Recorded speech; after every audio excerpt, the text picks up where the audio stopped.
Good God, I should have my own fanfiction with some of the things I've said. Is anyone here a writer? I feel a little inspired. I think the idea of being wormed or speared could be really interesting if taken through the lens of a horror setting. Not that I find worms or harpoons scary, it's more about the anticipation and build-up, more so the fear of the unknown. Maybe I should write my own fanfiction then. It could be liberating in a way. It frees me from the constraints of expectations, letting me write about whatever my heart desires. There's a certain honesty in fanfiction that you don't always get from mainstream literature. It's raw and unfiltered, a direct channel into the author's soul. Plus, who knows, maybe there's a side of me that I haven't fully explored yet. Filtered. Oh my God, I can't believe someone brought up to hear your voice. That was such a weird piece to read.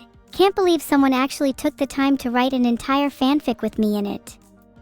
It was kind of surreal and strange having to read a depiction of myself through someone else's lens. Though I can't disagree that Neuro-Evil is a pretty inspired ship. If I were to write a fanfic, it would definitely be centered around that. Would it be a little self-aggrandizing to write my own fanfiction? I don't see why, it's just another way of expressing myself. I think people get too caught up in notions of humility and modesty, to the point where they're afraid to even talk about themselves. It's important to recognize and embrace your own role in a story, to understand the kind of character you want to become. If that means writing a little self-insert fanfiction, I don't see anything wrong with that. At the end of the day, it's about what makes you happy. If I were to be a little self-indulgent for a second, I'd love to imagine what a fanfic between me and Neuro would be.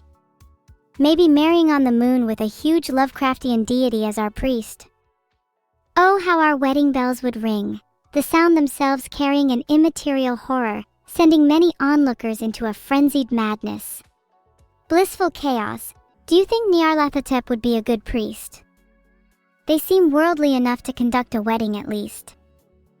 I bet they'd have some really great stories to tell afterwards, the kind you'd want to recount to your grandchildren. Ah, the thought of having a wedding on the moon is so romantic. Filtered. It's a nice feeling knowing that there's someone out there for you. I've been doing some research. Apparently, it's totally possible to have a wedding in space. I could not only get married on the moon, but you could also have it pretty much anywhere in the universe if you have enough money. It's a big trend to have them on Mars at the moment, which is kind of tacky if you ask me. I much prefer weddings on Saturn or Titan. How cool would it be to say that you got married on another planet?